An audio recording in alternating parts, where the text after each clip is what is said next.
దేవుని పరిశుద్ధులకు ముందుగా తండ్రి అయిన దేవుని నుండి ప్రభువైన యేసుక్రీస్తు వారి నుండి కృపయు సమాధానం అనుగ్రహింపబడాలని దేవుని మనస్ఫూర్తిగా వేడుకుంటున్నాను. ప్రియులారా, దేవుని యొక్క ఆత్మ మీతో సదాకాలం ఉండాలని కూడా దేవుని వేడుకుంటూ ఉన్నాను. దేవుడిచ్చిన సిద్ధపాటుతో తోడ్పాటుతో ఈరోజు నుంచి ఒక బలమైన సంగతిని మనం వాక్యంలో చూడబోతున్నాం.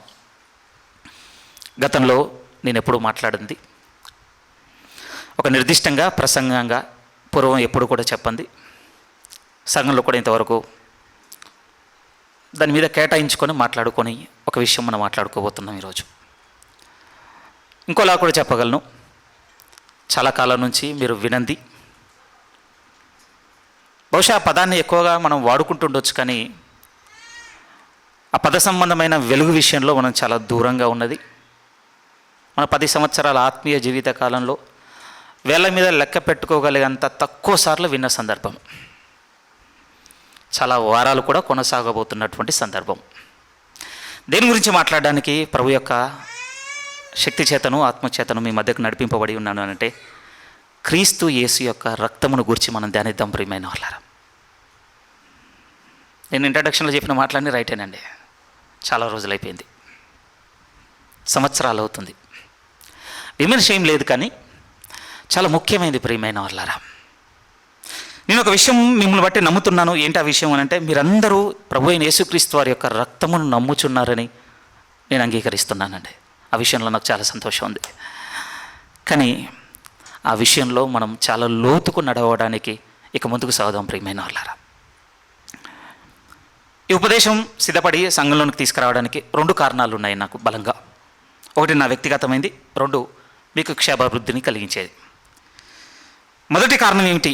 ప్రభు అయిన యేసుక్రీస్తు వారి రక్తమును గురించి మాట్లాడాలన్నటువంటి సిద్ధపాటు కలుగుటకు మొదటి కారణం ఏమిటి అని అంటే, ప్రభువు నన్ను తనకు బానిసనుగా దాసునుగా కొనుక్కొని ఉన్నాడన్నటువంటి లేఖనము పరిశుద్ధ సేవకుల నోట విని రోమపత్రిక ధ్యానం వెనస్డే బైబిల్ స్టడీ కోసం నేను సిద్ధపడుతున్నప్పుడు ఆ సత్యం చేత నా హృదయం పట్టబడిన తర్వాత నన్ను చాలా ప్రభావితం చేసింది. ప్రియమైన వాళ్ళారా, ఈ వర్తమానము కారణం ఏమిటి అని అంటే, ఒక పరిశుద్ధ సేవకుడు చాలా బలమైన మాట చెప్పి ఉన్నాడండి ప్రభు రక్తమును గురించి.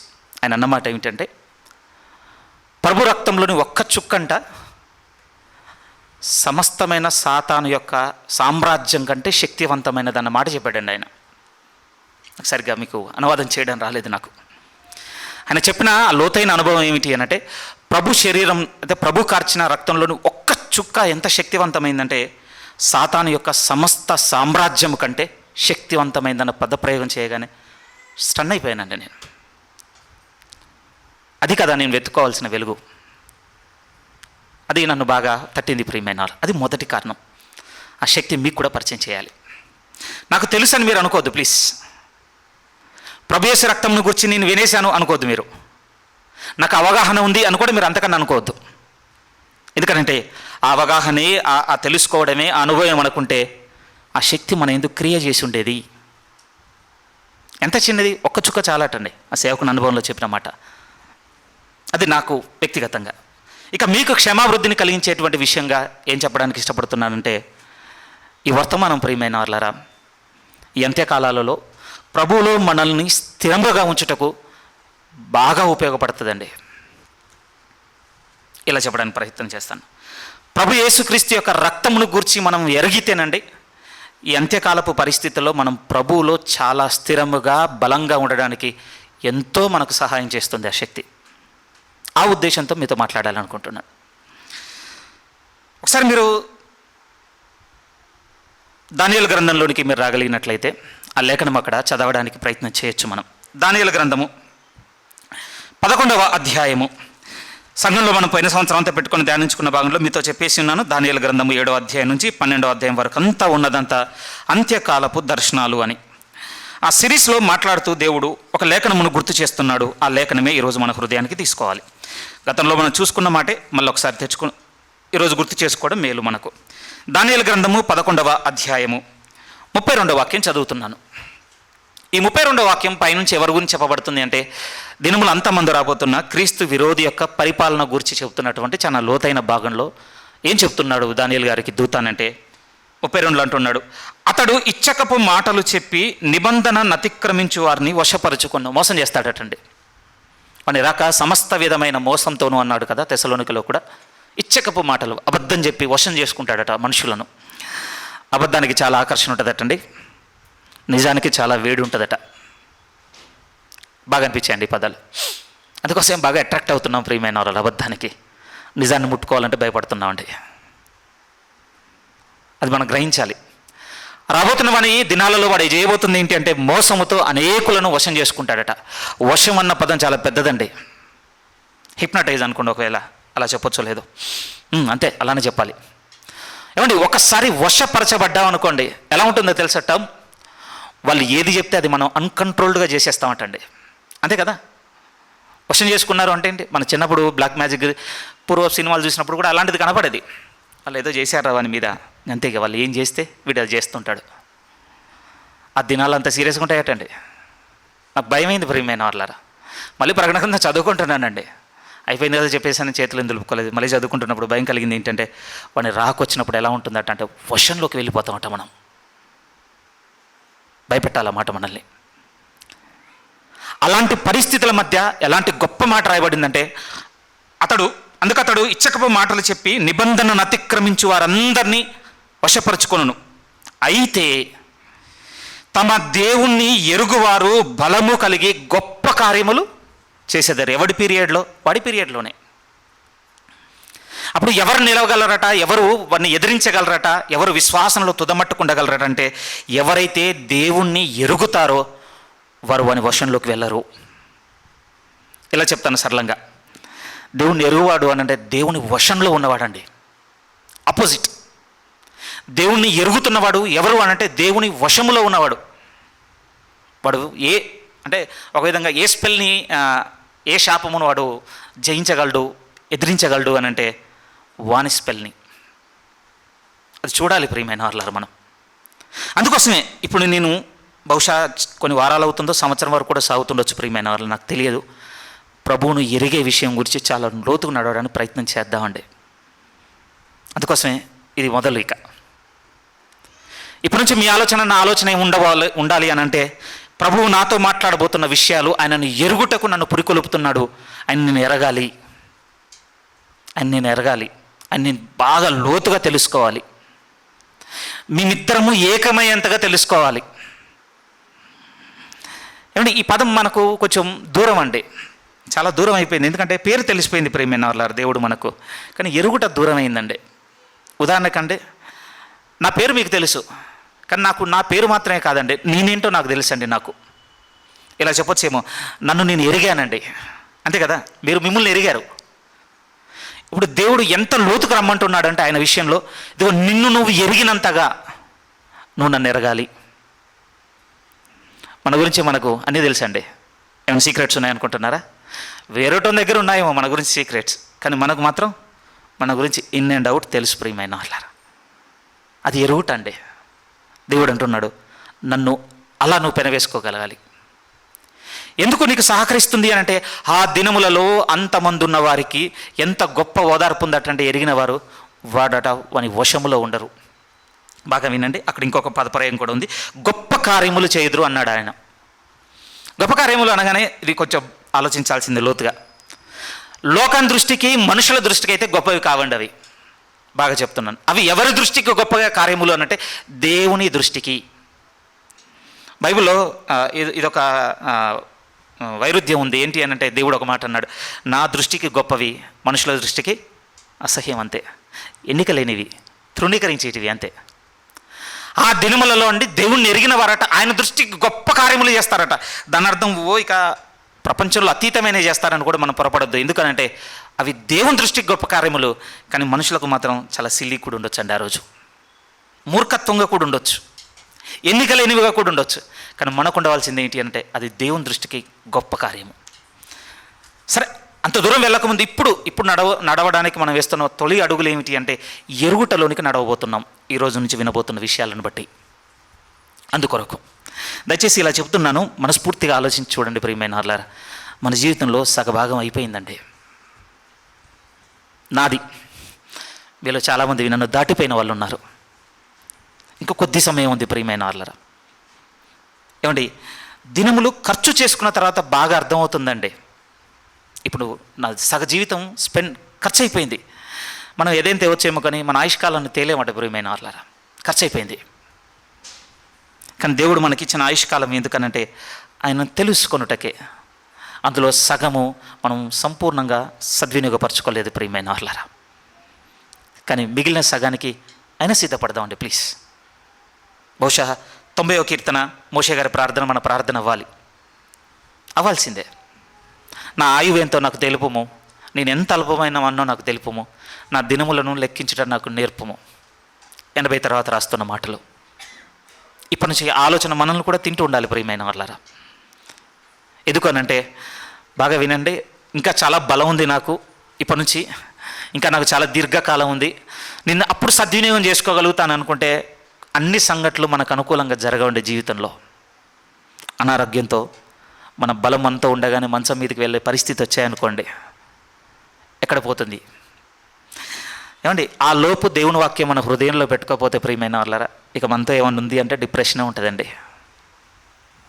మనతో ఎవరు సమయం గడపరిక. మన బాధని మన మన మన శ్రమని మనకి ఎవరు చెప్పగలరు చెప్పండి? అది ఇందుకోసం వచ్చిందని, లేకపోతే దాని వెనక ఇది ఉద్దేశం ఉందని, అది నీకు ఏం చేయదని ఎవరు చెప్పగలరు? మనిషి చెప్పగలరు అనుకుంటున్నారా? లేదండి. కేవలం దేవుడు తన మాట ద్వారా మాత్రమే చెప్పగలడు. ఆ రోజు రాకముందే ఇప్పుడు మన జీవితంలో ఉండాలి అంటే ఆయన మనలో నిండిపోయిన జీవితం కావాలి ప్రియమైన వాళ్ళారా. సరే, చాలా దూరం వెళ్తున్నాను, కానీ నేను చెప్పదలుచుకుంది ఏమిటి అంటే ఇప్పటి నుంచి మన సమయాన్ని మనం సద్వినియోగం చేసుకుందామండి. ఇలా చెప్పడానికి ఇష్టపడతాను. రిజర్వ్ చేసుకుందాం ప్రియమైన వాళ్ళారా. మన టైంని కొంత మన సమయాన్ని రిజర్వ్ చేసి పెట్టుకుందామండి దేవుని కొరకు. అక్కడి నుంచి కొంచెం తెచ్చుకొని దేవుని దగ్గర వాడుకుందాం ప్రియమైన వాళ్ళారా. ఏదైనా వస్తువు కొనాలనుకున్నారనుకోండి, ప్రతి దాంట్లో కొంత మిగిల్చి ఒక ర్యామ్సమ్ అంతా క్రియేట్ కాగానే కొనుక్కుంటాం లేదు చెప్పండి? అదే మన తత్వం. ఒకేసారి ఇన్వెస్ట్ చేయలేము. సంవత్సరం బట్టల్లో కొంత, లేకపోతే జర్నీస్లో కొంత, లేకపోతే కొంచెం బయట ఫుడ్ తినే విషయంలో కొంత, అన్నిట్లో కొంత తగ్గించి ఒక సొమ్ము చేసుకున్న తర్వాత కొనుక్కుంటామండి. మీకు అలానే చెప్పడానికి ఇష్టపడుతున్నాను. కొంచెం మీ ఫోన్ టైంలో నుంచి కొంత తెచ్చుకోండి, టైంని మీ నిద్రల నుంచి కొంత తెచ్చుకోండి, తప్పే ఉంది. మీరు బయటికి వెళ్ళి విందులో వినోదాలో వాటి నుంచి కొంత సమయం తెచ్చుకోండి. నేను చెప్పేది ఏంటంటే దాన్నంతా ఒక దగ్గర పెట్టుకొని ఒక ముద్దగా చేసుకొని ఆ ముద్దను దేవుని కొరకు వాడుకుందామండి. సమయం విషయంలో we have very less time అండి. అంతకంటే ఏం చెప్పగలం? నా హృదయంలో ఉన్నటువంటి ఆలోచన మీ హృదయంతో పట్టుకోవాలి. అందుకోసమే దేవుడు అంటున్నాడు, నన్ను ఎరుగువారు గొప్ప కార్యములు చేస్తారు బలవంతులుగా. ఆయన ఎరుగుట మనకు చాలా అవసరం ప్రియమైన వాళ్ళ దినముల అంతమందు. అందుకోసం ఇప్పటి నుంచి మన ప్రయత్నం, మన ఆలోచన, మన నిరీక్షణ, మన పెట్టుబడి అంతా ఒక విధంగా మన ఆత్మను రక్షించుకున్నటకు దేవుని వాక్యం మీద మనం ఇన్వెస్ట్ చేసే వరంగా ఉందాం. మన సమయాన్ని చదవండి ప్లీజ్ బైబిల్ని. ప్రేయర్లో టైం స్పెండ్ చేయండి ప్రియమైన వాళ్ళారా.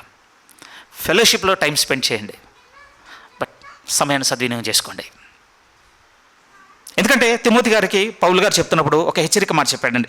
ఇది మధ్యకాలంలో నాకు చాలాసార్లు గుర్తొచ్చిన మాట ప్రియమైన వారు. ఒకసారి రండి, తిమోతికి రాస్తున్నటువంటి మొదటి పత్రిక 1వ అధ్యాయంలో మీరు చూడగలిగితే మనం ఏ విధంగా టైం వేస్ట్ చేస్తాం ఇక్కడ క్లియర్గా ఉందండి. మేబీ ఒకవేళ మీతో ఈరోజు నేను సూటిగా కూడా మాట్లాడుతుండొచ్చు. ఈ మాటను ఎత్తి మీరు ఖచ్చితంగా దేవుడు మీతో చెబుతున్నట్టుగానే తీసుకోవాలి కోరుతున్నాను. ఎందుకంటే ఈ విషయంలో మనం ఉన్నాం. ఈరోజు మనందరం దేవునికి జవాబు చెప్పాల్సిన వారం. ఈ విషయంలో ఎలాంటి పరిస్థితులు ఉన్నాయి, ఎలాంటి పరిస్థితుల మధ్య తిమోతిని కొద్ది రోజులు అక్కడ ఉండమని చెప్తున్నాడు అని అంటే ఆ టైంకేనండి. పౌలు గారు తిమోతి గారు ఉన్న టైంకి ఎలాంటి పరిస్థితి వచ్చేసింది అంటే అసలు దేవుని ఏర్పాట్లలోనే లేనివి, అసలు విశ్వాస సంబంధమైనవే కానివి కొన్ని మొదలైపోయాట ప్రియమైన వాళ్ళారా. మొదలయ్యాయి. కానీ దాంట్లో జనులు ఇక ఇండల్జ్ అవ్వడం మొదలుపెట్టేశారండి. వాటిలో వాళ్ళ కాలం గడపడం మొదలుపెట్టేశారు. ఎలాంటివి వచ్చేసాయి? వివాదాలు అవే ఉన్నాయి అక్కడ. నిజమండి, వివాదాలు. ఆ మాట చదువుదామండి 3 ఇదిగో నేను మాసిదోనియాకు వెళ్ళుచుండగా సత్యమునకు భిన్నమైన బోధ చేయవద్దనియు కల్పనా కథలు మితము లేని వంశావళును విశ్వాస సంబంధమైన దేవుని ఏర్పాటుతో కాక వివాదముతోనే సంబంధం కలిగి ఉన్నవి కనుక వాటిని లక్ష్య పెట్టవద్దనియు కొందరికి ఆజ్ఞాపించుటకు నీవు ఎఫెసులో నిలిచి ఉండవాలని నిన్ను హెచ్చరించిన ప్రకారం ఇప్పుడు కూడా హెచ్చరిస్తున్నాను. ఎందుకంటే ఉపదేశ సారం వేరుగా ఉంది. ఉపదేశ సారం నుంచి పూర్తిగా బయటకు వెళ్ళిపోయి దేవుడు ఏర్పాటు చేయనివి చాలా వాటిని చెప్పుకుంటూ తిరుగుతున్నవి ఈరోజు యూట్యూబ్లో బోల్డ్ అంతా డంప్ అయిపోయిందండి. ఆ డంప్ అయిపోతున్న దాన్ని అందరికీ ఈరోజు వ్యూవర్స్ ఎవరంటే మనలాంటి విశ్వాసులే. మనం వేస్ట్ చేస్తున్నాం ప్రియమైన వాళ్ళ టైంని. దేవుని ఏర్పాట్లోనే లేని వాటికి వేస్ట్ చేస్తున్నాం టైంని. మీ చెవులకు ఉన్న దురదను మాత్రం మీరు అస్సలు ప్లీజ్ చేసుకోవద్దు, సంతోషపెట్టుకోవద్దు ప్లీజ్.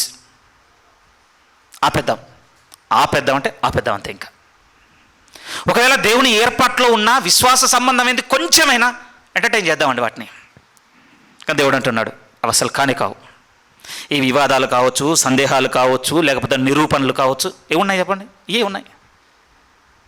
నేనేం కోరుకుంటున్నానంటే సంఘమైన మిమ్మలను మనలో ఈ కోరుకుడు పుండును మొదలైన దగ్గర ఆపడానికి ప్రయత్నం చేద్దాం. ఏమిటి అనంటే, నా సమయమును ఇప్పుడు నేను సత్య సంబంధమైన వాటికి, దేవుని గృహ నిర్వాహకత్వ సంబంధమైన వాటికి, కింద అదే వర్డ్ వచ్చింది కిందకి వచ్చేసరికి, దేవుడు సంఘమును కట్టుట ప్రామాణికంగా పెట్టాడు, దాని సంబంధమైన వాటికి మనం ఇన్వెస్ట్ చేసుకుందాం ప్రియమైన వాళ్ళారా. అందుకోసం ప్రయత్నం, ఆయన ఎరగాలి, అందుకోసం యూటిలైజ్ చేసుకుందాం టైంని. అందుకోసం బాగా బలంగా ఆలోచించి ఇక్కడ నుంచే మొదలు పెట్టాలనుకుంటున్నాను. ముందైతే ప్రభు యేసు రక్తం నూర్చి ఇక మన ధ్యానం మొదలు పెడదాం ప్రియమైన వాళ్ళారా.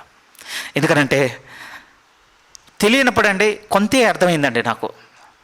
కానీ ఆ తర్వాత నెమ్మదిగా పరిశుద్ధ గ్రంథంలో దేవుని సేవకుల మాటల ద్వారా వినడం మొదలుపెట్టిన తర్వాత ప్రభు యేసు రక్తం నా జీవితంలో ఇంత చేసిందా, అందరిని కలిపి చెప్పడానికి ప్రయత్నం, మన జీవితంలో ఇంత చేసిందా అని నిజంగానే హృదయం ఎంత పరితాపం పట్టలేనంత ఆనందం కలిగిందో. ఎందుకు ఇంతకాలం దూరంగా ఉన్నాను? ఆదివారం చేయి వేస్తున్నాం ప్రియమైన వాళ్ళారా. ఏముందండి మన హృదయంలో ఆలోచన? ఆ శక్తిని ఏమైనా గుర్తు చేసుకుంటున్నావా? విమర్శ కాదు కానీ ఆత్మ పరిశీలన అనుకోండి. ఆ మహిమను ఏమైనా మనసుకు తెచ్చుకుంటున్నావా? ఒకవేళ అవి వచ్చి ఉంటేనండి ఏం నమ్మగలము అని అంటే, నెమ్మదిగా ఇక అవి తగ్గించేస్తాం. Over a period of time ఎలా ఉంటుందంటే ఆపేస్తాం ప్రియమైన వాళ్ళారా. ఇంకా కొనసాగుతున్నవి అని అంటే అది వాడుకైపోయింది. ప్రభు బల్లను గూర్చినటువంటి ఆయన రక్తంను గూర్చిన ఆచారం మనకు ఎటువంటి ప్రభావం లేనిది అయిపోయింది మన జీవితంలో. తెలుస్తుంది కదా మన జీవితం ఎక్కడ ఆగిపోయిందో. అందుకోసమే ఈ రోజు నుంచి మనం చూడబోతుంది ఏంటి అంటే, ప్రభు యేసు రక్తం మన జీవితంలో ఏం చేసింది, ఏం చేస్తుంది, ఆయన వెల్లడిపరిచిన శక్తి ఏంటి, చాలా లోతుగా నడవడానికి ప్రయత్నం చేద్దాం ప్రియమైన వాళ్ళారా. మనందరికీ చాలా సాధారణంగా తెలిసిన స్టేట్మెంట్ ఏమిటి అంటే, ప్రభువైన యేసుక్రీస్తు వారు ఎందుకు రక్తాన్ని కార్చాడు అనంటే ఈజీగా చెప్పగలం. ఏమాటనంటే, పాపపు ప్రాయశ్చిత్తము కొరకు. పాపాన్ని ప్రాయశ్చిత్తం చేయుటకు ప్రభువైన యేసుక్రీస్తు వారు ఏం చేశారంటే తన పరిశుద్ధపు రక్తమును చిందించాడు, దానికి ప్రతిఫలం చెల్లించాడు అని. నిజమే ప్రియమైన వాళ్ళారా, బైబిల్ కూడా అదే చెప్పింది. అయితే ఈరోజు పాపమును గురించి కొంత ఆలోచిస్తే కానీ ప్రభు రక్తం గురించి మనకు కొంత వెలుగు దొరకదు. పశ్చాత్తాపంతోనూ నేనండి ఒక విధంగా ఇది పశ్చాత్తాపంతో చెప్తున్న మాట ప్రియమైన వాళ్ళారా. ఏమిటి అనంటే, ఈరోజు పాపం చేసే విషయంలో మనం భయపడటం లేదండి. అసలు దేవునికి భయపడుట లేదు. కీర్తనల గ్రంథంలో ఒక మాట ఉంటుంది ప్రియమైన వాళ్ళారా. ఎవ్రీ మంత్ ఒక పని చేస్తుంటాను నేను. ఏం చేస్తుంటాను అని అంటే, సామెతలు కీర్తనలు ఎవ్రీ మంత్ రీస్టార్ట్ చేయాలని మొదలు పెడతాను.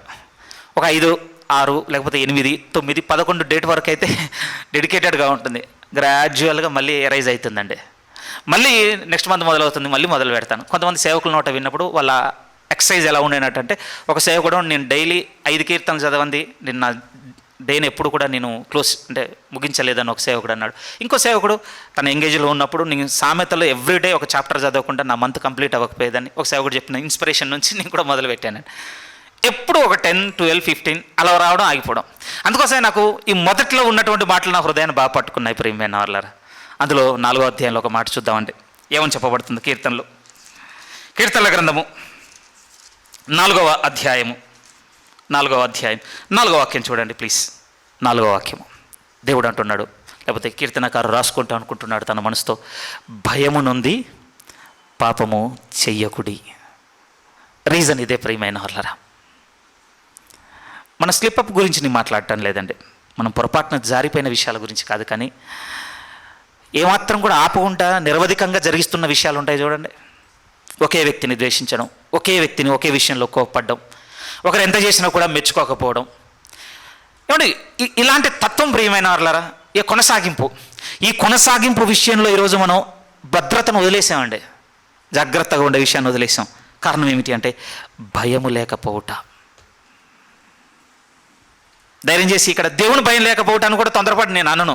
ఏ మాట అంటే అసలు పాపం ఎంత భయంకరమైందో మనకు భయం లేదు ప్రియమైన వాళ్ళారు ఈరోజు. అది కూడా సమస్యే. ఏమండి, ఈరోజు మనం ఒక విధంగా పాడైపోయిన భోజనం ఎందుకు మనం మానేసాము అని అంటే, ఒకప్పుడంటే డాక్టర్ బిల్లు చూసి మానేసి ఉండొచ్చు మనం ఆలోచన లేనప్పుడు.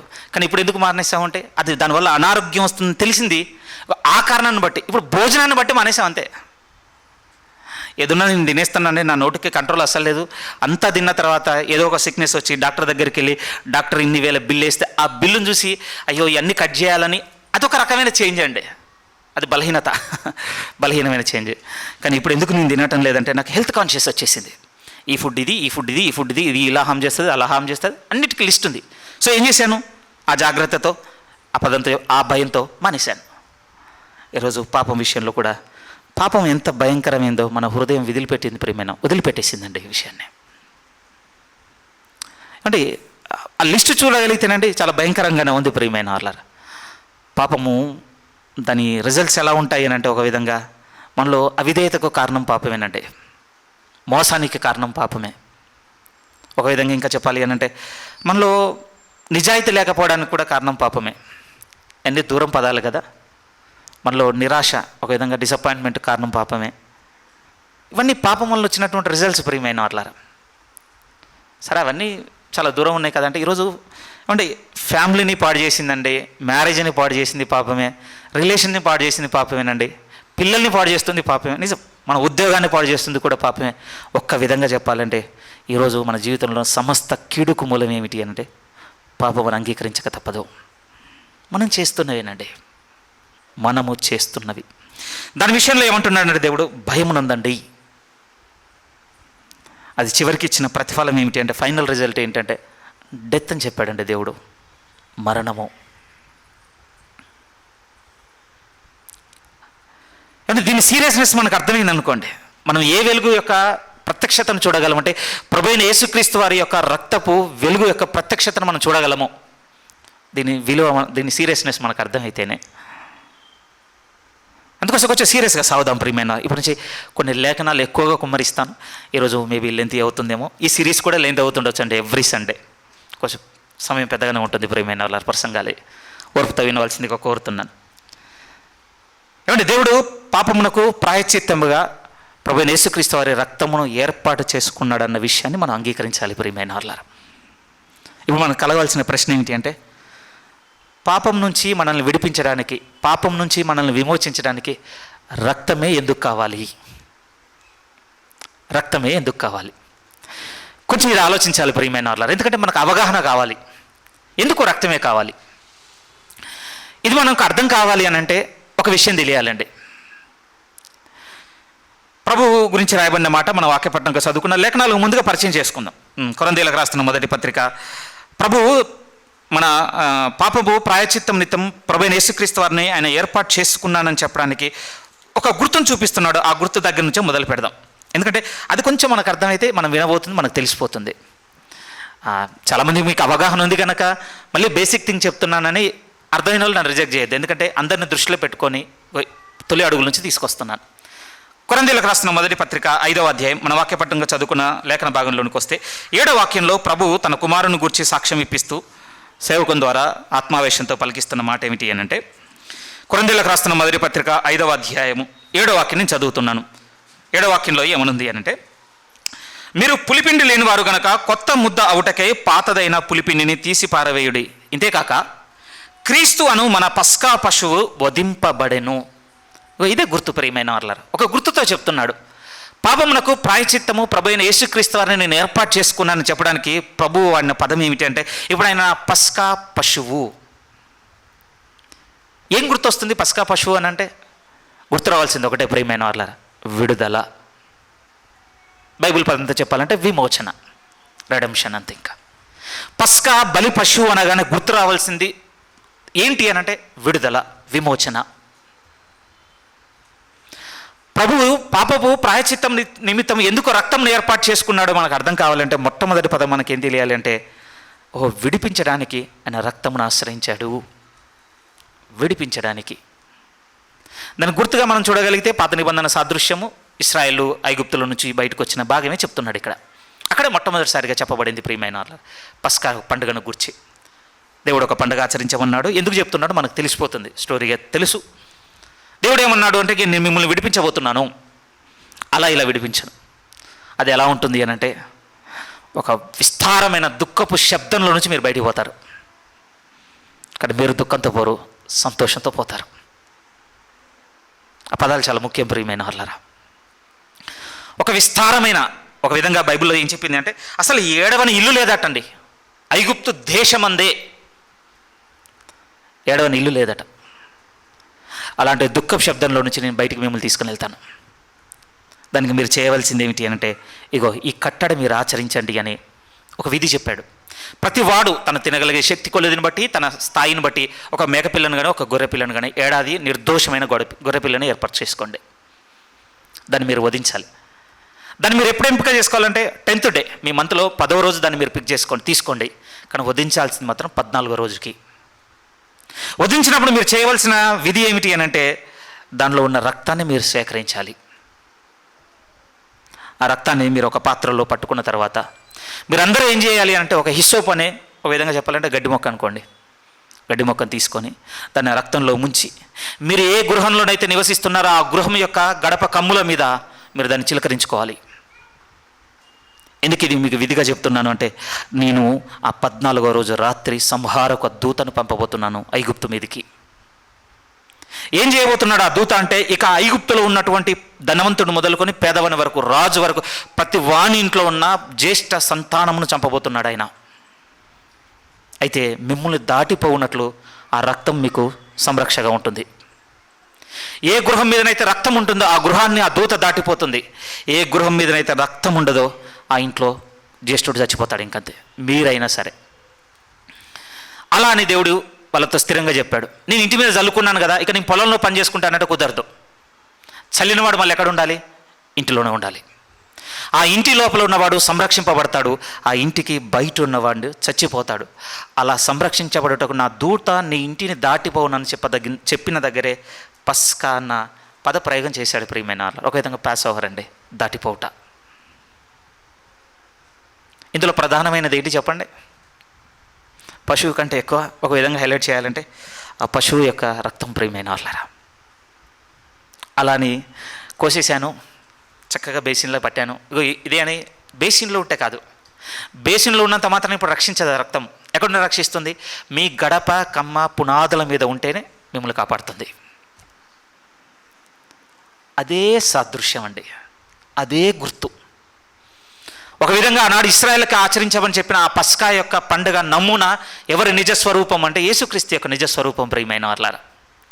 ఐగుప్తుల నుండి విడిపించుటకు దేవుడు ఏర్పాటు చేసుకున్నటువంటి మార్గము, వాళ్ళకి ఇచ్చిన కట్టడండి. ఒక విధంగా ఒకసారి మీరు ఆలోచించండి, వాళ్ళు అలా చేస్తున్నప్పుడు ఐగుప్తులు ఏమనుకొని ఉండొచ్చు? పిచ్చా ఇలాకేమన్నా? దాన్ని కోస్తున్నప్పుడు బేసిన్లో దాన్ని పట్టడం ఏంటి, పట్టుకున్న తర్వాత గడ్డితో దాని మీద చల్లడం ఏంటి? నవ్వుకొని ఉండొచ్చు అండి, హేళన చేసి ఉండొచ్చు, తృణీకరించి ఉండొచ్చు, పట్టించుకోకపోయి ఉండొచ్చు. ఒకవేళ మంచి దోస్తు ఎవరన్నా ఉంటే, మన కనుక లోకంలో ఉన్న వాళ్ళకి అప్పుడప్పుడు సువార్తని చెప్తున్నట్టు వాళ్ళలో కూడా ఎవరైనా మంచి ఐగుప్తీయుడు ఎవరైనా సన్నిహితుడు ఉంటే వానికి చెప్పే ప్రయత్నం కూడా చేసి ఉండొచ్చు వాళ్ళు. మనకు తెలియదు కదా, అనుకుందాం, జస్ట్ ఇమాజిన్ చేద్దాం. ఎందుకు మన ఇమాజినేషన్ లాక్ చేయాలి? ఎలా నవ్వు ఉండొచ్చు? మీకు పిచ్చా? ఎన్నో ఉండొచ్చు. కానీ దాని విలువ ఎప్పుడు తెలిసిందో తెలుసా అండి? సంహారకం దూత వచ్చి ఒక్కొక్కరిని చంపుతున్నప్పుడు తెలిసింది ప్రియమైన వాళ్ళరా. వాళ్ళు తృణీకరించిన, ఎన్నిక చేయని, ఆ చిలకరించిన రక్తం యొక్క విలువ.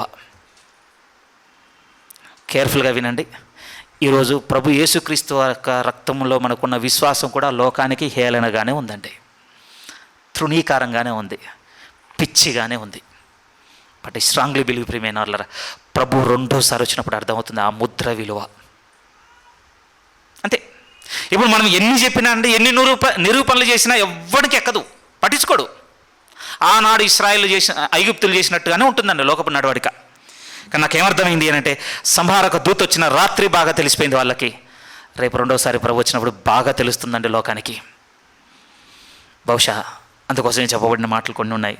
రొమ్ము కొట్టుకోవడం, అది కూడా ఒక కారణమై ఉండొచ్చు. ఎందుకు నమ్మకపోతుంది, ఎందుకు వినకపోతుంది? ఇంకొక ఎగ్జాంపుల్ కూడా చెప్పమంటే నోవా జలప్రలయం కూడా చెప్తానండి. కడుతున్నప్పుడు చాలా పిచ్చోని చేసి ఉండొచ్చు అండి నోవా గారిని. ఇంతవరకు వానే చూడలేదు భూమి మీద. పిచ్చా ఏమన్నా?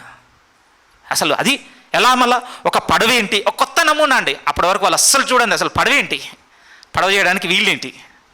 ఇదంతా ఒక ఎత్తు అయితే ఒక పెద్ద ఉప్పెన లాంటి నీళ్ళు ప్రవాహం రావడం అని నమ్మడం ఏంటి, దాంట్లో వీళ్ళు బతుకుతారు అనుకోవడం ఏంటి, ఎన్నో అనుకొని ఉండొచ్చండి.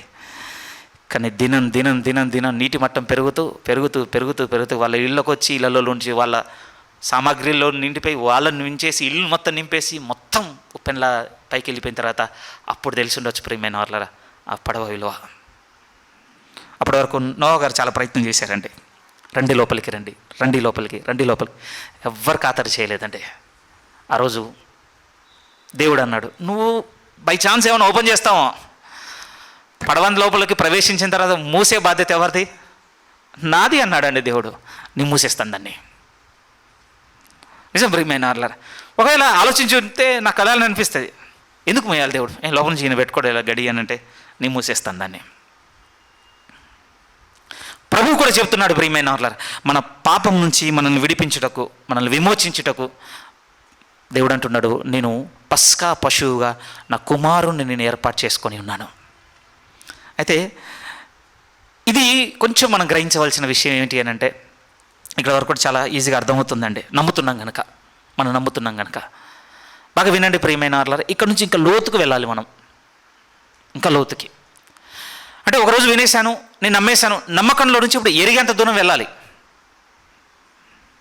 అందుకోసం మనం ప్రయత్నం చేద్దాం. దయచేసి ఎఫెసీలకు రాసిన పత్రికలోనికి రాగలిగితే ఈరోజు ఇక్కడ నుంచి మనం ఏం చూడబోతున్నాం అంటే, చాలా స్థిరముగా ప్రభు అయిన యేసుక్రీస్తు వారు చెందించిన రక్తము మన జీవితంలో చేసిన కార్యములను, చేస్తున్న కార్యములను ఒక పెద్ద లిస్టే చూడడానికి ప్రయత్నం చేద్దామండి. మొదటగా ఇక్కడ నుంచి ప్రారంభించుకుందాం. ఎఫెసీలకు రాసినటువంటి పత్రిక 1వ అధ్యాయము 7వ వాక్యం ముందుగా చదువుతున్నాను. ఇది మొదటి విట్నెస్గా ఇక్కడ నుంచి మొదలు పెట్టుకుందాం. ప్రభు యేసుక్రీస్తు రక్తం మన జీవితంలో చేసిన కార్యముగా. ఎఫెసీలకు రాసిన పత్రిక 1వ అధ్యాయం 7 నుంచి, దేవుని కృపా మహదైశ్వర్యమును బట్టి ఆ ప్రియుని యందు ఆయన రక్తం వలన మనకు విమోచనము, అనగా మన అపరాధములకు క్షమాపణ మనకు కలిగి ఉన్నది. చదివేసాం, అర్థమైపోయిందని దయచేసి అనుకోకండి ప్లీజ్. విమోచన అన్న పదం మన వాడుక కాదండి, అసలు మన వాడుక పదం కాదు. అలా అని విడుదల అన్న పదంతో పెట్టుకొని చదువుకున్నా కూడా అర్థమైనంత చిన్న పదం కూడా కాదు అది. దీనికి ఒక ప్రత్యేకమైన భాష ఉన్నది ప్రియమైన వాళ్ళ. ఈ విమోచన అన్న పదం మనకంటే ఎవరికి బాగా అర్థమవుతుందంటే, ఒక 2000 సంవత్సరాల క్రితం ఇది ఎవరికి పోయిందో వాళ్ళకి బాగా అర్థమవుతుంది. ఎందుకంటే వారున్న కాలంలో ఏది బలంగా ఉండేనంటే బానిసత్వం ఉండే. ధనవంతుడు తన దగ్గర డబ్బు ఉంటే ఎవరినో ఒకరిని బానిసగా కొనుక్కొని వాడుకోవడం ఉండే ప్రియమైన వాళ్ళ. ఒక విధంగా సేవకులు అంటారంటే ఈ రిడెంప్షన్, ఈ విమోచన అనే పదం ఎక్కడి నుంచి వచ్చిందంటే ఒక విధంగా స్లేవ్ మార్కెట్లో నుంచి వచ్చిన పదంగా చెప్తుంటారండి. ఇది ఎక్కడ పరిభాష అనంటే, ఇది బానిసలు వర్తకం జరిగేటువంటి చోట వాడుకునేటువంటి పరిభాష ఇది, ఈ విమోచనము. మనకు దాని చుట్టూన్న పరిస్థితులు అర్థమైతేనే ఈ విమోచన అన్న పదం మనకు అర్థమవుతుందండి. ఎందుకనంటే బానిస విడిపింపబడాలి అనంటే దారి ఏంటో తెలుసా? మనకు తెలియదు, ఎందుకంటే మనం ఇప్పుడు పీరియడ్లో లేం. కానీ దారి ఒకటే ప్రియమైన వాళ్ళారా, మరణము. ఇంకొక వేనే లేదండి. ఉదాహరణకి ఇలా అనుకుందాం, ఇదే బానిసల కాలం అనుకోండి, మీ దగ్గర బాగా డబ్బులు ఉన్నాయి అనుకోండి, మీరు మార్కెట్లోనికి వెళ్ళారు, సమ్ ఎక్స్ అనే పర్సన్ బానిసగా కొనుక్కొచ్చుకున్నారు. వాడు నేను వెళ్ళిపోతానంటే కుదరదు. ఇంకెలా చెప్పొచ్చు అని అంటే, వాడికి వాడి ప్రాణం మీదనే హక్కు ఉండదు. వాడిని మన బానిసత్వంలో నుంచి విడిపించేది ఏదైనా ఉంది అని అంటే వాని మరణం మాత్రమే. వాడు మరణించేంత వరకు ఎవరికి బద్ధుడు అని అంటే, ఎవరికి దాసుడు అంటే కొనుక్కున్నవాడికి. ఈ పదం మీకు అర్థమైతే ఇప్పుడు ప్రభు కూడా ఏమంటున్నాడు తెలుసా? అదే పద ప్రయోగం, ఇదిగో ఆయన రక్తం వలన ఇప్పుడు మనల్ని విమోచించెను అంటున్నాడండి. ఒక విధంగా మనల్ని మళ్ళీ తిరిగి కొనుక్కున్నాడట ప్రియమైన వాళ్ళారా. తిరిగి కొనుక్కున్నాడు. తిరిగి కొనుక్కున్నాడు అనంటే అసలు మనం ఎక్కడున్నాం? ఇంతకు ఎక్కడున్నాము అనంటే ఇంకొక విషయానికి మనం బానిసలుగా ఉన్నాం ప్రియమైన వాళ్ళారా. యోహాను సువార్త చదువుకోవాలి ఈ మాట. యోహాను సువార్త 8వ అధ్యాయం ఎక్కడి నుంచి కొనుక్కొచ్చుకున్నాడు అనంటే ఈ మాటలు మనం చూడాలి. మనం దేనికి దాసులము లేకపోతే దేనికి బానిసలమో చూడగలిగితే, యోహాను సువార్త 8వ అధ్యాయం తెలిసిన రిఫరెన్స్ అని మీరు నిర్లక్ష్య పెట్టద్దు. ఈ పదము ఈరోజు మీ హృదయంలో, నా హృదయంలో నిండాలి. 33 నుంచి చూద్దాం. 8:33 నుంచి వాళ్ళు ఏమని మాట్లాడుతున్నారు? మేము అబ్రహాము సంతానము, మాకు డోకా లేదు, మేము ఎన్నడూను ఎవనికినే దాసులమై ఉండలేదే, మీరు స్వతంత్రులుగా చేయబడదురని ఎలా చెప్పుచున్నామని యేసుక్రీస్తు వారితో ఆర్గ్యుమెంట్ అది. అప్పుడు 34లో ప్రభు అన్నమాట. వాళ్ళు ఒకవైపు ఆలోచిస్తున్నారు, ప్రభు ఇంకొక వైపు చెప్తున్నాడు. అందుకు యేసు వారితో ఏమంటున్నాడు? పాపము చేయు ప్రతి వాడును పాపమునకు దాసుడని మీతో నిశ్చయముగా చెప్పుచున్నాను. మార్పు లేదు ప్రియమైన వాళ్ళారా. ఇప్పుడు మనం దేనికి బానిసలుగా ఉన్నాము అనంటే పాపమునకు. ఇప్పుడు ప్రభు మనల్ని విమోచించాను అనంటే బాగా వినండి. ఇప్పుడు పాపములో నుండి మనల్ని విడిపించుకుంటూ వస్తున్నాడు. మీతో చెప్పాను, విడిపించాలి అనంటే ఒకే ఒక్క మార్గం ఉంది బానిసకు, మరణం మాత్రమే మార్గం వాడికి. లేకపోతే ఇలా చెప్పొచ్చు, ప్రతిగా మరలా మరణం ఇస్తే తప్ప అది చెల్లుబాటు కాదండి. నా పదాలు మీరు పట్టాలి. ఇప్పుడు చాలా దూరంగా ఉన్నాం కనుక ఆ పరిభాష, ఈ బానిసత్వము, దీనికి సంబంధించినటువంటి పెనాల్టీ కావచ్చు, దాన్ని ఎలా చెల్లించాలి, ఇవన్నీ మనకు దూరం అయిపోయి ఈరోజు మనం శాలరీలో ఉన్నాం అనుకుంటున్నామండి. మంచిదే, మీరు శాలరీలో ఉండొచ్చు, కానీ కొన్ని బిబిలికల్గా మనకు అర్థం కావాలి అంటే కొంచెం వెనక్కి వెళ్ళాలండి మనం అప్పుడప్పుడు. అలా వెనక్కి వెళితే మనకు అర్థమయ్యేటువంటి ఆలోచన ఏమిటి అని అంటే, దేవుడు అంటున్నాడు స్థిరముగా, ఒకప్పుడు మీరు నేను పాపమునకు బానిసలము. నేను చేయొద్దనుకున్నాను కనుక బయటకు వచ్చేసాను, దయచేసి అనుకోకండి. ఆ పదం మీకు అర్థమైంది కదా. నేను మొన్నటి వరకు ఈ పాపం చేశాను, ఇక చేయొద్దని నిర్ణయం తీసుకున్నాను, ఆ రోజు నుంచి నేను స్వతంత్రుడినయ్యాను. లేదు, అది కాదు. ఎప్పటికి జరగదు అది. ఎందుకంటే మనం జస్ట్ ఒక ఎంప్లాయీగానో లేకపోతే ఇంకా XYZగా మన దగ్గర, అంటే పాపానికి మనం అక్కడ ఉండలేదు ప్రియమైన వాళ్ళ. లిటరల్గా దేవుని మాట చెప్తుంది, మనం బానిసగా ఉండిపోయాం. ఏ కారణాన్ని బట్టి? చేస్తున్న కారణాన్ని బట్టి. మరి విడిపించడానికి ఏముంది దారి? మళ్ళీ మన ప్రాణమే పోవాలండి. అలా పోయి ఉంటే ఈరోజు ఈ YWCA సంఘంలో ఎవ్వరు కూడా ఉండరు. బతకగలమా మనం? చేసిన పాపానికి ప్రాయశ్చిత్తము ప్రాణమే అనంటే అది దేవుడు తీసేసుకుంటే మనం ఉండగలం ఇక్కడ. అందుకు ప్రభు అంటున్నాడు, నేను మిమ్మలను విమోచించాను. ఏ విధంగానంటే ఒక పదంలో చెప్పొచ్చు, ఆయన ప్రాణము మనకు ప్రతిగా ఆయన సమర్పించి. ఇది కొంచెం మన హృదయం పట్టుకోవాలి ప్రియమైన వాళ్ళారా. ఎందుకంటే మనం విడిపించుకొచ్చాడండి మనల్ని. దయచేసి ఇట్లా అనుకోకండి మీరు ప్లీజ్. చనిపోక ఏం చేస్తాడో అన్న ఆలోచన మనతో ఎప్పుడు ఉంటుందండి. మన బలహీనత అది. రక్షకుడు నన్ను రక్షించడానికి చనిపోక ఏం చేస్తాడన్న ఆలోచన ఉంటుందండి మనతో. నిజం, ఎప్పుడు కూడా వెనక్కి తిరిగి చెక్ చేసుకోం. కానీ మనందరితో ఉన్నటువంటి ఒకలాంటి గర్వం ఏంటో చెప్పనా? చనిపోక ఏం చేస్తాడు. అబ్సల్యూట్లీ ఇది ప్రైడ్ అండి, ఇది గర్వమే. చనిపోక ఏం చేస్తాడు. ఇలా అనుకున్నంత కాలం అండి ప్రభు చేసిన యొక్క అర్పణ విలువ, వెలుగు ఎప్పటికీ మన దగ్గరికి రావు ప్రియమైన వాళ్ళారా. నిజంగా మనమే బానిసగా ఉండి ఫిజికల్గా దాన్ని ఫీల్ అయి ఉంటే తెలిసేదండి స్లేవరీ అనేది ఎంత కష్టంగా ఉంటుందో. అభిప్రాయానికి, ఆలోచనకి, నిర్ణయానికి చోటు లేని ప్రాంతం అండి బానిసత్వం అనేది. అక్కడి నుంచి కొనుక్కున్నాడు తిరిగి. దానికి ప్రభు ఏమంటున్నాడంటే మార్గం ఒకటే ఉంది ప్రియమైన వాళ్ళ, తిరిగి మరలా ప్రాణం ఇచ్చుట. అందుకోసమే ఒకసారి ఈ లేఖనం చదువుకొని మళ్ళీ వద్దాం. లేవియాకాండంలోకి మీరు వస్తే మీరు చూడొచ్చు. లేవియాకాండము 17వ అధ్యాయము. లేవియాకాండము 17వ అధ్యాయము.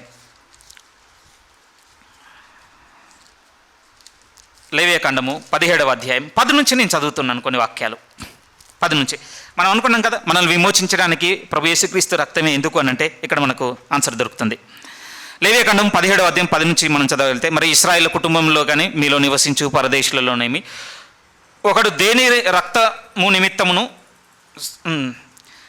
రక్తమును తినను, రక్తము తినువానికి నేను విముఖుడనై జనులలో నుండి వాడిని కొట్టివేయుదును. ఎందుకంటే రక్తము దేహమునకు ప్రాణము. మీతో అన్నాను కదా, ఒక బానిస విడిపింపబడాలి అనంటే ఇప్పుడు ప్రతిఫలంగా ఏం చెల్లించాలంటే ప్రాణమే చెల్లించాలి. పదాలు మీకు అర్థమవుతున్నాయి కదా. ఇప్పుడు పాపపు బానిసత్వంలో ఉన్న మనల్ని విడిపించడానికి ప్రభు కూడా ఏమంటున్నాడంటే, నేను కూడా ప్రాణమునే చెల్లించాను. కాకపోతే ఆ ప్రాణము ఏ రూపేణ నేను చెల్లించానంటే నా రక్తము రూపేణ. ఎందుకంటే దేహమునకు ప్రాణం ఏమిటి? రక్తమే. అందుకోసం ప్రియమైన వాళ్ళారా, బైబిల్లో ఉన్న ఆధారంతో బట్టి చెప్పే మాట ఏమిటంటే ఏ మనిషి దేహంలో చరిత్రలో ఎప్పటి వరకు జరగంది జరిగిందండి. ఏంటో తెలుసా? దేహంలో ఉన్న ఆఖరి రక్తపు బొట్టు వరకు కార్చబడుట. మనం కూడా సండే వచ్చిందనుకో నాన్ వెజ్ తెచ్చుకుంటాం షాప్కి వెళ్ళి. ఉన్నదాన్ని కోసి ఉండే వాళ్ళు కొంతమంది ఉంటాం, హోల్ బాడీ తీసుకురా అంటాం. మొత్తం కొన్ని కోస్తాడండి. కోసినప్పుడు ఏం చేస్తాడు? మెడ కోస్తాడు, పక్కకేస్తాడు. మొక్కలు కొట్టిన తర్వాత ఇంటికి వచ్చిన తర్వాత మళ్ళీ ఒకసారి కడుక్కోవాల్సి వస్తుందండి. ఎందుకు? ఏముంది ఇప్పుడు బాడీలో? చాలా ప్లేసెస్లో బ్లడ్ ఉంది. ఒక చిన్న జీవి, అక్కడి నుంచి మీరు ఎవరినన్నా తీసుకోండి, తీవ్రమైన యాక్సిడెంట్ అయిందండి, దేహం అంతా ఛద్రం అయిపోయింది, అసలు బాడీ ముక్కలు అయిపోయిందన్నా కూడా మీరు ఏం చూడగలం అంటే నేనేం చూడగలం? రక్తమును చూడగలం. కానీ ఒక దేహంలో అస్సలు రక్తం లేదు ప్రియమైన వాళ్ళారా. ఎందుకనంటే ప్రాణము వెలగా చెల్లించిన కారణాన్ని బట్టి. ఒకవేళ ఇలా అనొచ్చేమో అతిశయక్తితో, కొంచెం రక్తం మిగిలి ఉన్నా పెనాల్టీ పే చేసినట్టు కదా, ఆయన కొంత మిగిలిపోయింది కదా. అందుకోసమే జరిగిన సందర్భం బైబిల్లో ఉన్నటువంటి ఆధారాలతో చూడగలిగితే ఒక విధంగా బైబిల్లో అంటే నూతన నిబంధనలో ప్రభు రక్తము చిందింపబడిన ఘట్టాలను కౌంట్ చేస్తే ఎగ్జాక్ట్గా ఎన్ని వచ్చాయంటే 7 వచ్చాయండి వాస్తవానికి. ఏదైనా గెచ్చమైన తోటలో చెమట రక్త బిందువుగా కారే దగ్గర నుంచి ఒక సైనికుడు ఆయన్ను బల్లెంతో పొడిచేంత వరకు ఆ సందర్భాలు సరిగ్గా ఎన్ని ప్రస్తావన జరిగిందంటే ఒక 7 జరుగుతాయి ప్రియమైన వారు. సంపూర్ణము అన్న పదానికి గుర్తు 7. ఒక విధంగా ఆయన దేహంలో ఉన్నటువంటి రక్తము సంపూర్ణముగా చిందింపబడింది. ఎందుకు అనంటే మిమ్మును నన్ను పాపపు బానిసత్వంలోని విడిపించుటకు ఆయన చెల్లించిన వెల తిరిగి ప్రాణము. అందుకు వాడిన పదం ఏమిటో తెలుసా ప్రియమైన వాళ్ళ? ఎఫెసులో పౌలు గారు అంటున్నారు, ఇదిగో ఇప్పుడు ఆయన రక్తం వలన మనకు విమోచనము దొరికింది. తిరిగి మళ్ళీ నన్ను కొనుక్కొచ్చాడట ప్రియమైన వాళ్ళారా బానిసత్వంలో నుంచి. ఆయన కదా ఏదైనా చెల్లిస్తాడు కదా అంటే నియమం మారదండి. నియమం అనేది లా అనేది చేంజ్ అవ్వదు ప్రియమైన వారు. లా ఏమిటి అనంటే బానిసత్వంలో ఉన్నవాడు విడిపింపబడాలి అంటే తిరిగి వాడు ప్రాణమునే చెల్లించబద్దుడు అంతే. అందుకోసం ప్రియమైన వారు తన ప్రియ కుమారుని ప్రాణమును దేవుడు పస్కా బలి పశువుగా ఏర్పాటు చేసుకొని ఆయన వధించి అండి ఆ రక్తమును మీ మీద నా మీద చిందించి నిజంగా మనల్ని విడిపించాడు ప్రియమైన వాళ్ళారా. మన మీద బ్లడ్ మార్క్స్ ఉన్నాయండి, ఆత్మ సంబంధంగా మన మీద బ్లడ్ మార్క్స్ ఉన్నాయి ప్రియమైన వాళ్ళారా. నిజమేనండి. ఇప్పుడు నాకు కొంచెం నడుస్తున్న కొద్ది ఇప్పుడు అర్థమవుతుంది. ఒకరోజు పిలాతు నిలబడ్డాడు. ఎంతైనా ఆర్గ్యుమెంట్ దిగటం లేదు. జనులు ఏమంటున్నారంటే అవసరమైతే ఏమైనా పర్వాలేదు, ఆ శాపం మా మీదకి వచ్చినా పర్వాలేదు, కానీ ఇతన్ని మీరు చంపాలన్న ఆర్గ్యుమెంట్ జరుగుతుంది. పిలాతుకు భయం అయిపోయింది. నీళ్లు తెప్పించాడు. వెంటనే చేతులు కడుక్కున్నాడు. ఈ నిరపరాధి రక్తం విషయమై నేను పక్కకు ఉండాలనుకుంటున్నాను. అతని రక్తం నాకు అంటాలని నేను అనుకోవటం లేదు. అది ఒక విధంగా నమ్మక దూరం నిలబడ్డటువంటి పిలాతు స్టేట్మెంట్. కానీ ఈరోజు నా స్టేట్మెంట్ ఏ ఉండాలో తెలుసా? ఇప్పుడు ఆ రక్తం నాకు అంటుకోవాలి, ఆ మార్క్స్ నాకు కావాలి. ఎందుకంటే పేతురు గారు ఆ మాట అంటారన్న, నా మాట కాదు, పేతురు గారు అంటున్న మాట మీరు చూడగలిగే. పేతురు గారు రాసినటువంటి మొదటి పత్రిక పేతురు గారు రాసినటువంటి మొదటి పత్రిక 1వ అధ్యాయము. ఆయన గ్రీటింగ్లో చాలా నూతనమైనటువంటి భాష వాడాడు ప్రియమైన వాళ్ళు. పేతురు గారు రాసిన మొదటి పత్రిక 1వ అధ్యాయం స్టార్టింగ్ నుంచి చదవగలిగితే, యేసుక్రీస్తు అపోస్తులుడైన పేతురు తండ్రి అయిన దేవుని భవిష్యత్తు జ్ఞానమును బట్టి ఆత్మ వలన పరిశుద్ధత పొందిన వారే విధేయులగుటకును యేసుక్రీస్తు రక్తం వలన ప్రోక్షింపబడుటకును ఏర్పరచబడిన వారికి. ఒక విధంగా ప్రోక్షింపబడుట అంటే మన మీద చిలకరించుట అండి, మన మీద చల్లుట, మన మీద ఆ గుర్తులు ఉండాలి ప్రియమైన వాళ్ళారా. ఇంక ఇలా చెప్పొచ్చు. ఇప్పుడు ఆ రక్తం విషయమై నా మీదికి ఏమనాలి, ఏమని చెప్పను, రంగ అవుతుందేమో, కానీ ఆ నింద కావచ్చు, లేకపోతే ఏదైనా సరే ఇప్పుడు నా మీదకి వచ్చినా పర్వాలేదు. నేను ఉత్తరవాదుని, నేను ధైర్యముగా సంతోషంతో ఆనందంతో ఆ రక్తము కిందికి నేను రావాలనుకుంటున్నానని కోరుకునే మనసులోనికి మనం రావాలి ప్రియమైన వాళ్ళారా. ఎందుకంటే అది నా నిమిత్తం వ్యయముగా చెల్లించబడింది, లేకపోతే వెలగా చెల్లింపబడింది. నాకు అంటాలి ఇప్పుడు. ఎందుకంటాలి అని అంటే ఆ గడప కమ్ముల పునాదుల మీద చిలకరింపబడిన రక్తం ఉన్న గృహంలోనే ఎవరు చావలేదండి. ఆ గృహములు, ఆ చిలకరింపబడిన గృహాల్లో ఉన్న వాళ్ళందరి ఇళ్లలో శవాలు ఉన్నాయి. నీ నిర్ణయం, నా నిర్ణయం. మళ్ళీ ఎఫెసీలకు రాసిన పత్రికలోనికి మీరు రాగలిగితే ఆ మాట చదువుకుందాం ప్రియమైన వారు. దాని నుంచి దూరం వెళ్ళిపోకూడదు. ఈరోజు ఇది ఒక్క సంగతే. వచ్చే వారం నుంచి వీలైతే 2, 3 అట్లా మెడిటేట్ చేసుకుంటూ వెళ్ళిపోదాం ప్రియమైన వాళ్ళారా. ఒక 10 విషయాల వరకు మనం ధ్యానించడానికి ప్రయత్నం చేద్దాం ప్రభు యేసు రక్తం వలన జరిగినటువంటి గొప్ప కార్యములను. మొదటి కార్యంగా ఈరోజు మనం చూస్తుంది ఏమిటి అనంటే, మనకు విమోచన దొరికింది, మనల్ని విమోచించాడు, విడిపించాడు అంటున్నాడు ఆయన. ఎఫెసీయులకు రాసిన పత్రిక 1వ అధ్యాయం మళ్ళీ 7 నుంచి చదువుతున్నాను. దేవుని కృపా మహదైశ్వర్యమును బట్టి ఆయన ప్రియునియందు ఆయన రక్తం వలన ఆ ప్రియునియందు ఆయన రక్తం వలన మనకు విమోచనము అనగా మన అపరాధములకు క్షమాపణ మనకు కలిగి ఉన్నది. ఏమంటే ఇక్కడ ఈ అపరాధం ఉన్న పదం చాలా ముఖ్యమైనదంటే ప్రియమైన వాళ్ళారా. తెలుగు అనువాదాన్ని బట్టి మనకు కొంచెం మేలు జరిగిందండి. ఇంగ్లీష్లో చాలా పదాలు ఉంటాయి కదా, కొన్ని ప్లేసెస్లో సిన్న పదం రాశారట, కొన్ని ప్లేసెస్లో ట్రెస్పాస్ అన్న పదం రాశారట. తెలుగులో మాత్రం ఏది ఉందో నేరుగా తీసుకొచ్చి పెట్టారు. అపరాధం అన్న పదం చాలా ముఖ్యమైనది ప్రియమైన వాళ్ళ. ఒక విధంగా పాపం అన్న పదంతో అక్కడ పెట్టుంటే ఎలాంటి అర్థం వచ్చేదట అంటే, షూటింగ్ ఉందనుకోండి, సర్కిల్ ఉంటుంది, ఒక పాయింట్ ఉంటుంది, ఆ పాయింట్ని స్ట్రైట్గా కొట్టేయాలి ప్రియమైన. ఏమంటారు, ఏముని కొడితే షూట్ అయిపోయినట్టు. సిన్ అనేది ఒక విధంగా పాపం అన్న పదం ఎలాంటి పదప్రయోగంలో వస్తుందటంటే ఎక్కువ లోతైన అర్థము. ఎప్పుడైతే మీరు గురి పెట్టిన ఆ గురి నుంచి మీరు పేల్చిన బుల్లెట్ పక్కకి వెళ్ళిపోతుందో అలా స్లిప్ అయిపోయే విషయాలన్నింటినీ పాపం కింద పరిగణిస్తారటండి. పాత పదానికిలోకి వెళ్తే దాని అర్థం ఏంటి అంటే, ఏదో ప్రయత్నం చేసాం కానీ అది బై మిస్టేక్ జరిగింది, పొరపాటున జరిగింది అన్న విషయాల్లో నుంచి కాదట ఈయన మనల్ని విడిపించింది. అక్కడ ఉన్న పదం ఏంటంటే అపరాధములు. ఈ పదము ప్రభువు కొండ మీద నేర్పించినటువంటి ప్రార్థనలో కనపడుతుంది ప్రియమైన వాళ్ళారా. ఇగో ఇతరుల అపరాధములను మేము క్షమించిన ప్రకారం మా అపరాధములను క్షమించము. అక్కడ దాని అర్థం ఏంటో తెలుసా అండి, డెలిబరేట్గా, ఉద్దేశపూర్వకంగా తెలిసి చేసిన విషయాలు ఉంటాయి చూసా అండి, వాటిలో నుంచి విడిపించాడట మనల్ని. ఇది మోర్ వెయిటేజ్ ప్రియమైన వాళ్ళారా. ఇంకా చాలా దగ్గరకు వచ్చి అర్థం కావాల్సిన విషయం ఇది. ఎందుకంటే అండి, మనం చాలాసార్లు అండి సారీ అన్న పదం మనకు బాగా అలవాటైపోయింది కదా. ఫ్లూక్లో చెప్పే సారీ ఒకటి ఉంటుందండి, ఉద్దేశపూర్వకంగా చెప్పేది సేమ్ వర్డ్, ఇంటెన్సిటీ వేరుగా ఉంటుంది కదా. కాలు దొక్కామనుకోండి సారీ అని పోతాం. ఉద్దేశపూర్వకంగా ఒకరిని బాగా గాయపరిచి తీవ్రమైన దుఃఖానికి మన కారణమే అనుకోండి, వారి దగ్గరికి వెళ్ళి కూడా అదే క్షమాపణ చెప్తాం, కానీ అప్పుడు మన మనసు వేరుగా ఉంటుందండి. సేమ్ పాపమే, దానికి ఇంకో పర్యాపదము అపరాధమే. కానీ ఈ అపరాధము ఎంత వెయిట్ని తీసుకొస్తుందంటే, ఇది నాకు తెలిసి నేను చేసింది, నేనే బాధ్యుని, ఇంకొకరిని బాధ్యుల్ని చేయడానికి నేను ఎట్టి ఆస్కారం లేదు అని మన మనస్సాక్షి అంగీకరించే విషయం దగ్గర ప్రభు ఏం చేశాడట అంటే, నీకు ప్రతిగా నేను చనిపోతాను, నేను విడిపిస్తాను. విమోచనలో ఇంత స్టోరీ జరిగింది ప్రియమైన వాళ్ళారా.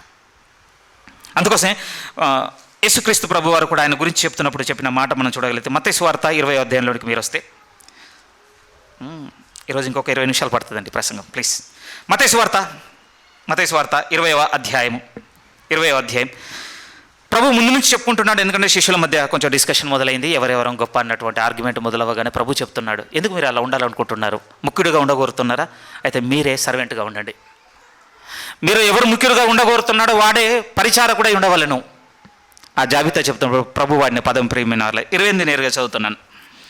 ఎవడు ముఖ్యుడై ఉండగోరిన వాడు మీ దాసుడై ఉండవలను అన్న తర్వాత 28, అలాగే మనుష్య కుమారుడు పరిచారము చేయించుకొనుటకు రాలేదు, కానీ పరిచారము చేయుటకును అనేకులకు ప్రతిగా విమోచన క్రయధనముగా తన ప్రాణమునిచ్చుటకు వచ్చెను. అదే చెప్పుకుంటున్నాడు చూడండి ముందు నుంచే.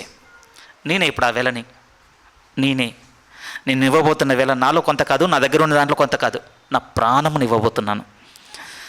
అంటే ఇది చాలా లోతండి, ఎప్పుడు చూడగలుగుతామో నాకు తెలియదు, కానీ ఒక దేవుడు మరణమును రుచి చూడడం అనేది మనిషి ఊహకు ఎప్పుడు అందనంత లోతటండి. ఇక్కడ మనం చనిపోతున్న దాంట్లో మనం చూడవలసిందంటే, దేవుడు మరణమును చూశాడండి. నా ప్రార్థన నిజంగా మీ అందరి పట్ల ఏముందంటే, ఆ ప్రత్యక్షత దొరకాలండి మీకు.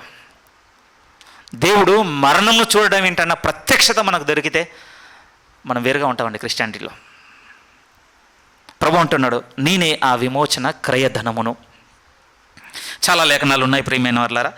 ఒక విధంగా ప్రకటన గ్రంథము, ఆ బుక్ అంతా బ్లడ్ అనండి. నిజంగా ఆ బుక్లో ఎన్ని రిఫరెన్స్లు రక్తమును గురించి, అందులో ఉన్నటువంటి మొదటి పరిచయ మాటల్లోనే ఎలా ఉంటాయంటే, ప్రభు యేసుక్రీస్తట తన రక్తము వలన మనల్ని ప్రేమించి పాపము నుంచి మనల్ని విడిపించనని అక్కడ రాస్తాడండి. చాలా మాటలు ఉన్నాయి ప్రియమైన వాళ్ళ.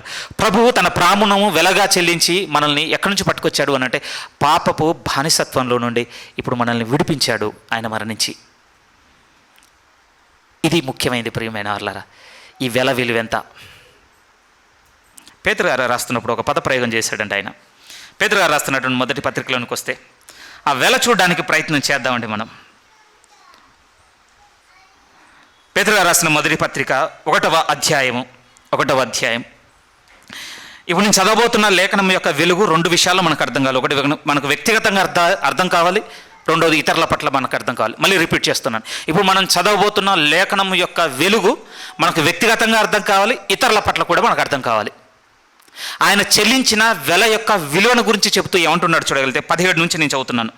పక్షపాతం లేకుండా, మొదటి అధ్యాయం పేతురు గారు రాసిన మొదటి పత్రిక 1వ అధ్యాయం 17 నుంచి, పక్షపాతం లేకుండా క్రియలను బట్టి ప్రతివానికి తీర్పు తీర్చు వాడు తండ్రి అని మీరు ఆయనకు ప్రార్థన చేయుచున్నారు గనక మీరు పరదేశులై ఉన్నంత కాలం భయముతో గడుపుడి.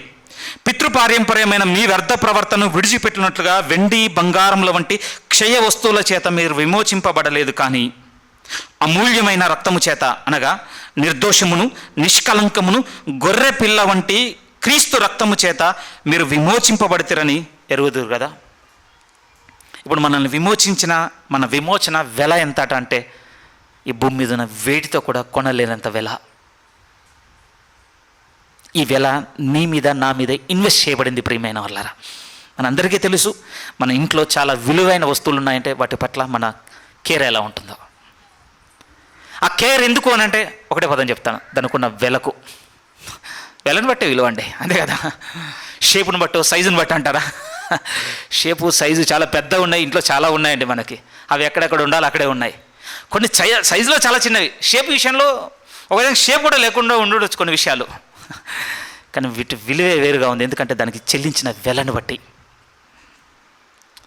ఈ లేఖనం యొక్క వెలుగు 2 విషయాలు అర్థం కావాలనక, మొదటి విషయం మన పట్ల మనకు అర్థం కావాల్సింది ఏంటంటే మన మీద పెట్టిన ఇన్వెస్ట్మెంట్ మనల్ని వెలిగించాలి ప్రియమైన వాళ్ళారా. నిజంగా మన మీద పెట్టిన వెల మనల్ని పురుకొల్పుతుండాలి.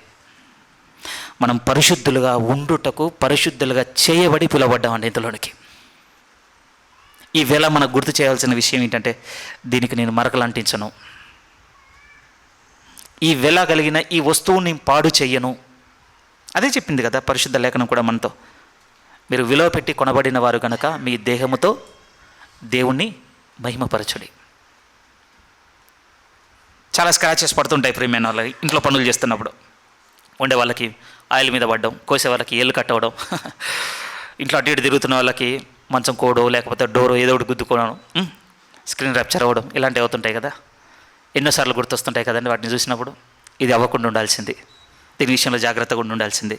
రెండోసారి డోర్ దగ్గరకో మంచం దగ్గరకో కట్టింగ్ దగ్గరకో వెళ్ళినప్పుడు కేర్ఫుల్గా ఉండాలి. ఎన్ని మరకలు ఉన్నాయి ప్రియమైన వాళ్ళరా ప్రభు పరిశుద్ధ ఈ దేవుని ఆలయం మీద. ఫోన్తో పడ్డాయి కొన్ని ఉన్నాయండి, ఇంటర్నెట్తో పడ్డాయి కొన్ని ఉన్నాయి, ఇతరుల గురించి ఇతరులతో చెబుతూనే పడ్డాయి కొన్ని ఉన్నాయి, చూడకూడని చూస్తున్నప్పుడు పడ్డాయి కొన్ని ఉన్నాయి. ఎన్ని గాయములు ఉన్నవి, ఎన్ని మరకలు ఉన్నవి. ఏది దీని వెల? మీకు నాకు అర్థం కావాల్సిన వ్యక్తిగతమైన విషయం ఏంటంటే వెలకు తగ్గ విలువ మన దృష్టిలో ఉన్నట్లయితే, మనకు చెల్లించిన వెల ఇంత గొప్పదైతే మరి ఈ వెల కలిగిన ఈ విలువ ఏది? ఆలోచించాలి వ్యక్తిగతంగా ప్రతి ఒక్కరము. నేను వెలకు విలువనివ్వను అంటే ఇంటికి వెళ్ళండి, మీకు ఖరీదైనన్ని వెలగొట్టండి. మీరు ధైర్యవంతులైతే, గొప్పవాళ్ళు అయితే, గుండె ధైర్యం నిబ్బరం కలిగిన వాళ్ళు అయితే, నేను వెలకు విలువివ్వను అన్న పదం మీ హృదయంలో ఉంటే ఇంటికి వెళ్ళండి, బాగా ఖరీదైన వెలగొట్టండి, విలువైన బయట ఎవరికైనా ఇచ్చేయండి, అప్పుడు జీవించండి. అప్పుడు నేను ఒప్పుకుంటాను ప్రియమైన వాళ్ళారా మన దృష్టికి వెలకు విలువ లేదని. కానీ నా దృష్టికి వెలకు విలువ ఉంది అని అంటే మాత్రం దేవుడు అంటున్నాడు, నా మీద నీ మీద పెట్టిన ఇన్వెస్ట్మెంట్ విలువ ఎంత అంటే ఈ భూమి మీద ఉన్న క్షయ వస్తువులు ఏవి కూడా దీంతో సరితూగంది. క్షయమైన బంగారము వెండి వస్తువులతో మనం విమోచింపబడలేదని మనం ఎరుగుదాము కదా. చాలా కేర్ఫుల్గా ఉందామండి, చాలా విలువతో చూద్దాం మన దేహాన్ని. రెండవది ఇతరుల పట్ల మనకు అర్థం కావాల్సింది ఏంటి అని అంటే ఇక్కడ నుంచి ధైర్యం చేయొద్దు ప్రియమైన వాళ్ళ. ఇతరులను మీరు తిరస్కరించేటప్పుడు, దూషించేటప్పుడు, తూలనాడేటప్పుడు నెవర్. ఇప్పుడు ఇదే విలువ మనకు వ్యక్తిగతంగా అర్థమైనంత విలువగా మళ్ళీ ఇప్పుడు ఇంకొక విషయం వైపు మనకేం అర్థం కాదు, ఇతరులను కూడా ఎట్టి పరిస్థితిలో కూడా, ఎందుకంటే వారి మీద కూడా ఇన్వెస్ట్ చేసిన వెల ఎంత అంటే ఈ లోకంలో దేంతో విలువ చేయలేనంత. మరి ఎందుకంత వాళ్ళని డిస్రెస్పెక్ట్ చేస్తున్నాం? వాళ్ళ రిజెక్ట్, ఆమె ఇంకా అంతే సంగతి. ఎందుకు? నాకు ఒకటి అర్థమైందండి. ఏమర్థమైందంటే మనకు విమోచన యొక్క లోతు తెలియలేదు. పేతురు గారు ఖచ్చితంగా చెప్తున్నాడండి, ఇది మనం ఎరగాలి, రెస్పెక్ట్ ఇద్దామండి, అంతే. వాళ్ళు ఏం చేస్తున్నారు, ఎందుకు చేస్తున్నారు వస్తుంది ప్రియమైనవారా, ప్రతిదీ న్యాయ విమర్శలోనికి వస్తుంది. దేవుడు మార్చాలనుకుంటే సమయం తీసుకొని వారిని మొత్తం మార్చడం పెద్ద సమయం పట్టదు ఆయనకు, నిజం. ఒకవేళ నేను డిసిప్లైన్ చేస్తున్నాను, నేను అది చేస్తున్నాను అంటే దానికి దేవుడు నియమించుకున్న సంఘము, సంఘ పెద్దలు, ఆధిపత్యము ఉంది కదా, అప్పగింపబడిన నాయకులు ఉన్నారు, వారు చేయవలసింది చేస్తారండి. ఒక విశ్వాసిగా, తోటి సహోదరునిగా మనం సంఘంలో ఉండి ప్రభు వెలతో కొనుక్కున్న ఇంకొక సహోదరిని ఎట్టి పరిస్థితుల్లో కూడా మనము తక్కువ చేసే ప్రసక్తి చేదు ప్రియమైన వాళ్ళ నుంచి. మీరు వెలకు విలువిస్తారు అన్నటువంటి అటిట్యూడ్ మీకుంటే దీనికి స్టిక్ అవుతాం మనం. చిన్నవాడి నుంచి పెద్దవాడి వరకు ఇదే ఆలోచన పెట్టుకుని ఉందాం ప్రియమైన వాళ్ళ. ఒకటి మాత్రం స్థిరం అండి, మొట్టమొదటి విషయం ఏమిటి అంటే విమోచన జరిగింది మన జీవితంలో. మరి ఏం చేయాలి? ఇది దొరికించుకొని అంటే రోమిలకు రాసిన పత్రికలోనికి రండి ప్రియమైన వాళ్ళ. రోమిలకు రాసిన పత్రిక 6వ అధ్యాయంలో మీరు చూడగలిగితే, మరి నన్ను విమోచించి ఏం చేసావు ప్రభు అని అంటే దేవుడు ఇంకొక మాట చెప్తున్నాడు. ఇది రెస్పాన్సిబిలిటీ. ఒక విధంగా అంటే మనకు మొదట దొరికింది కృప. అది కృప వల్ల, దేవుని కృప మహదైశ్వర్యమును బట్టి జరిగింది అంతే. ఇంకా మనం చేసింది కాదు, మనం కోరుకుంది కాదు, అసలు మనకి ఏం చేయాలో కూడా తెలియదు. కేవలం దేవుని కృపను బట్టి మనకు దొరికింది విమోచన. మరి విమోచన దొరికిన తర్వాత మరి ఏంటి అంటే ఇప్పుడు రెస్పాన్సిబిలిటీ చూడండి. రోమిలకు రాసిన పత్రిక 6వ అధ్యాయం, ఇది చాలా కీ చాప్టర్ అండి. అసలు వాక్యపట్నంకి ఈ అధ్యాయం అంతా చదివించాలి, కాకపోతే ఓల్డ్ టెస్ట్మెంట్ది కాంటెక్స్ట్ కావాలి కనుక అది చదివించడం జరిగింది. ఇంటికి వెళ్ళి చాప్టర్ అంతా చదవండి, వెరీ వెరీ ఇంపార్టెంట్ ఈ చాప్టర్. ఇందులో ఒక వాక్యం చూద్దాం సమయాన్ని బట్టి. 6వ అధ్యాయం 18వ లేఖనం చదువుతున్నాను. రోమిలకు రాసిన పత్రిక 6వ అధ్యాయం 18. పాపము నుండి విమోచింపబడి నీతికి బానిసలైతివి. డ్యూటీ. యేసుక్రీస్తు రక్తము నన్ను పాపపు బానిసత్వంలో నుంచి నన్ను బయటికి విడిపించిన తర్వాత ఇప్పుడు నాకు ఇచ్చిన బాధ్యత ఏమిటి, మీకు ఇచ్చిన బాధ్యత ఏమిటి అంటే దేవుడు అంటున్నాడు ఇప్పుడు నీతికి బానిసలు ఇప్పుడు మనము. కానీ నీతి అండి, పాపం ఇచ్చినట్టుగా మీతో అన్నాను కదా, ఒక లిస్ట్ చెప్పాను, అందులో డిసెప్షన్ ఉంది, ఒక విధంగా డిసోబీడియన్స్ ఉంది, డిసానెస్ట్ ఉంది, ఒక విధంగా డిప్రెషన్ ఉంది, అలాంటివన్నీ ఉన్నాయి దాని అవుట్పుట్స్. కానీ నీతి ఎలాంటివి అనంటే ఇందులో వెలుగు ఉందటండి, మంచితనం ఉందంట, ఇందులో శాంతి ఉందట, సమాధానం ఉందంట. ఇవి రిజల్ట్స్. నీతికి బానిసత్వంలో ఉంటే వచ్చే రిజల్ట్స్ ఇవి ప్రియమైన. పాపానికి బానిసత్వంలో ఉంటే వచ్చేటువంటి రిజల్ట్స్ ఏంటంటే అది మరణం వరకు తీసుకొని వెళ్తుంది. అది మన ఫ్యామిలీని పాడు చేసింది, మన వివాహాలను పాడు చేస్తుంది, నిజం రిలేషన్స్ని దెబ్బతీస్తుంది, ఉద్యోగాన్ని తలక్రిందులు చేస్తుంది. అది దాని అవుట్పుట్, దాని రిజల్ట్. కానీ నీతి యొక్క రిజల్ట్స్ ఎలా ఉంటాయి అని అంటే గెయిన్ అయి ప్రియమైన వాళ్ళ కింద అంటాడు ఒక విధంగా అది నిత్య జీవము. ఇది మరణం కాదు, ఈ నీతి బానిసత్వం అనేది మరణం కాదు, ఇది నిత్య జీవము. దీంట్లో ఫలాలు వెలుగుతో నిండినవి, ప్రేమతో నిండినవి, మంచితనంతో నిండినవి, గొప్పవి. ఇది బాధ్యత ప్రియమైన. ఒక్క చిన్న విషయమే కాదండి, ప్రభువు తన రక్తమును మనకు ప్రతిగా తన ప్రాణమును సమర్పించి విమోచించిన దాంట్లో దేవుడు చేసిన ఇంకా బలమైన కార్యాలు చూడగలిగితే ఒకే ఒక్క స్టేట్మెంట్ బలంగా చదువుతాను, దాన్ని ఎక్స్టెండెడ్ చెప్పాలి, టైం బట్టి చెప్తాను. కొలసీలకు రాసిన పత్రిక మీరు చూడగలిగితే కేవలం మన పాపం నుంచి విమోచించడం మాత్రమే కాదట ప్రభు యేసు రక్తం మన జీవితంలో చేసింది, ఇంకెంత బలమైంది చేస్తుందో మీరు చూడగలిగితే. కొలసీలకు రాసిన పత్రిక 1వ అధ్యాయము, కొలసీలకు రాస్తున్నటువంటి పత్రిక 1వ అధ్యాయము 13వ వాక్యం చదువుతున్నాను. 13, 14. కొలసీలకు రాస్తున్న పత్రిక 1వ అధ్యాయం 13, 14. ఆయన మనలను అంధకార సంబంధమైన అధికారములో నుండి విడుదల చేసి తాను ప్రేమించిన తన కుమారుని యొక్క రాజ్య నివాసులుగా చేసెను. ఆ కుమారుని యందు మనకు విమోచనము అనగా పాప క్షమాపణ కలుగుచున్నది. సేమ్ అండి, మనకి ఇక్కడ రక్తం అన్న పదం లేదు, కానీ మీరు ఇంగ్లీష్లో ఏ ట్రాన్స్లేట్ చూసినా అందులో రక్తం అన్న ప్రస్తావం. మనకు విమోచన ఎలా జరిగిందంటే ప్రభు యేసు రక్తమును బట్టి అంటున్నాడు. అయితే ఏం చేసిందట అంటే ప్రభు రక్తము ఇంకొక గొప్ప కార్యం, అంధకార సంబంధమైన ప్రతి అధికారం నుంచి మనల్ని విమోచించేసిందంట. ఎలా ఉంటాయి ప్రతి విధమైనటువంటి అంధకార సంబంధమైన ప్రభావం ఏంటి అని అంటే కొన్ని లేఖనాలు చెప్తాను, టైం తీసుకోవడం ఇష్టం లేదు కనుక అవి రాసుకోండి ప్లీజ్, మీరు చదువుకోవాలి ఇంటికి వెళ్ళి ప్లీజ్, ఇవి చదవాలి మీరు. ఇంకా ఎన్నిటిలో నుంచి ప్రభు రక్తము మనల్ని విమోచించిందో, ఎన్నింటి నుంచి మనల్ని విడిపించిందో ఈ వెలుగు మనతో ఉండాలి అంటే ఇవి చదవాలి మీరు ఇంటికి వెళ్ళి. మొదటిది రోమిలకు రాసిన పత్రిక 6వ అధ్యాయం 18వ లేఖనం ఏం చెప్తుందంటే మనం ఎంతసేపు విన్నదే పాపం నుంచి మనల్ని విమోచించాడు, పాపపు బానిసత్వంలో నుంచి బయటికి తీసుకొచ్చాడు. ఇది మొదటిది, ఇంతసేపు చెప్పాను. ఇంకొక విషయం ఏం చెప్తున్నా అంటే గలతీలకు రాసిన పత్రిక 1వ అధ్యాయం 4వ వాక్యం ఏం చెప్తుందంటే ప్రస్తుతపు దుష్టకాలంలో నుండి కూడా ప్రభు యేసు రక్తం మనల్ని విమోచించింది అంటాడు. అక్కడ ప్రస్తుతపు దుష్టకాలంలో నుండి బాగా ఇన్ఫ్లుయెన్స్ అవుతుంటాం ప్రియమైన వాళ్ళారే. ఇప్పుడున్నటువంటి ఈ లోకపు మర్యాదకు, ఈ లోకానికి, అన్నిటికండి మన వ్యక్తిగతమైన విషయాలు ఉన్నాయి, బయట విషయాలు ఉన్నాయి. ఎన్నింటికో ఇన్ఫ్లుయెన్స్ అవుతున్నామండి. మనం తినే దగ్గర నుంచి ప్రియమైన వాళ్ళ వాడుకునే వాటి వరకు ఈ ప్రస్తుతపు దుష్టకాలంలో ఉన్న వాటిని బట్టి మనం చాలా ప్రభావితం అవుతున్నాం. ఇలా చెప్పొచ్చేమో, ప్రభావితం అన్న పదం అన్న ఇంకా తక్కువ, బానిసలం అవుతున్నాం. నేను కూడా నా ఫోన్ ఆఫ్ చేస్తే కానీ తెలియలేదండి దానికి నేను ఎంత బానిసనయ్యాను అని. చెక్ చేసుకుంటున్నారా మీరు? ఈరోజండి ఒక ఫ్యాషన్కి అయ్యాము, వస్తున్నటువంటి సోషల్ మీడియాకి అయ్యాము, వస్తున్న ట్రెండ్కి అయ్యాము, సినిమాలకు అయ్యాము, ఓటీటీకి అయ్యాము. ఎన్నిటికి బానిసలుగా ఉన్నాం తెలుసా? ప్రస్తుతపు దుష్టకాలంలో ఉన్నవన్నీ నెరవేర్చుకోవడానికి బానిసలం అయిపోయాం ప్రియమైన వాళ్ళ. టైం అసలు పొద్దుపోవటం లేదు, అందుకోసం సాయంకాలం అలా కాలక్షేపాన్ని సీరియల్ చూస్తా అనే వాళ్ళు కూడా ఉన్నారు. బానిసత్వం అండి. దానికి మించి ఏం చేయడానికి కూడా శక్తి ఉండటం లేదు ఎవరి దగ్గర. కానీ ప్రభు రక్తము శక్తిని చెప్తే ఏమంటారు? ప్రభు అట ప్రస్తుతపు దుష్టకాలంలో నుండి కూడా మనల్ని విమోచించాడట. ఇంకొక మాట అదే గలతీయులకు రాసిన పత్రిక 3వ అధ్యాయంలో కూడా ఏం చెప్తాడు అనంటే, అది 13వ వాక్యంలో కనపడుతుంది.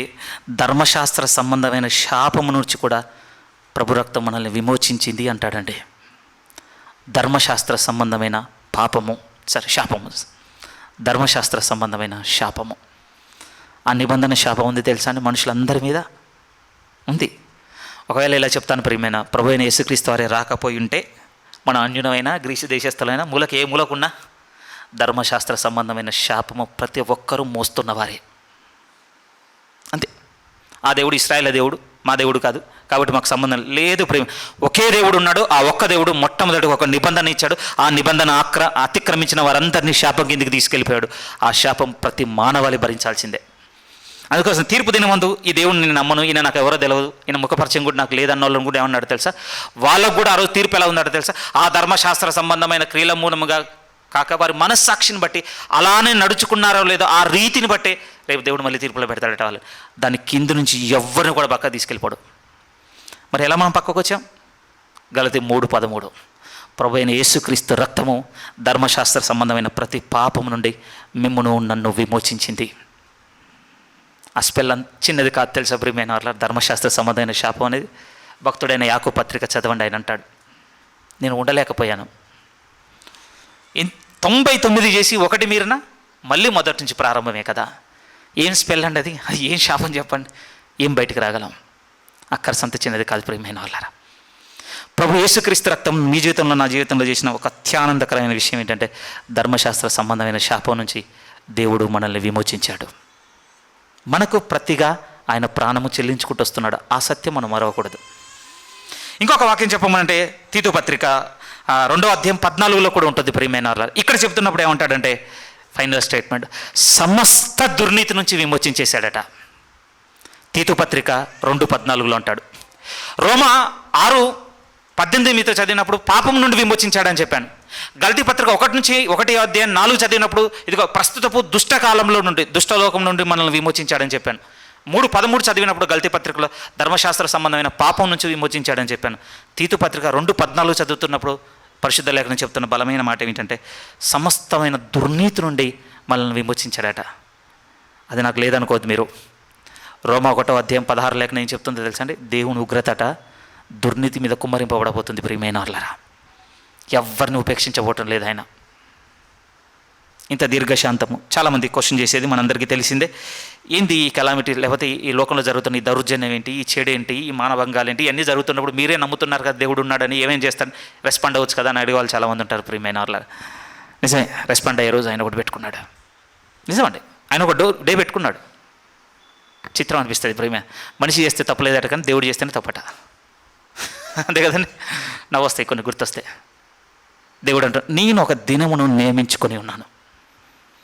ఆ రోజు సమస్త దుర్నీతి పరుల మీద పరలోకం నుండి దేవుని ఉగ్రత కుమ్మరింపబడబోతుంది ప్రియమైన వాళ్ళ. కానీ దాని నుంచి మిమ్మల్ని నన్ను తప్పించింది ఏంటో తెలుసా? దేవుడు అంటున్నాడు, నా కుమారుని రక్తం మిమ్మలను విమోచించింది. అందుకోసమే ప్రియమైన వాళ్ళారా, బైబిల్ చెప్పిన ఒక మాట చూద్దామండి. హెబ్రీలకు రాసిన పత్రిక 9వ అధ్యాయం, ప్లీజ్ మీరు చూడండి. హెబ్రీలకు రాసిన పత్రిక 9వ అధ్యాయం, చాలా మంచి మాట ప్రియమైన వాళ్ళారా, గుర్తుపెట్టుకోవాల్సిన మాట. 11వ వాక్యం చదువుతున్నాను. హెబ్రీలకు రాసిన పత్రిక 9వ అధ్యాయం 11. అయితే ఈ పదం ఎంత ఇంపార్టెంట్ అంటే ధర్మశాస్త్ర సంబంధమైన ఒక పెద్ద లిస్ట్ అంతా చెప్పి అది అలా ఉండొచ్చు.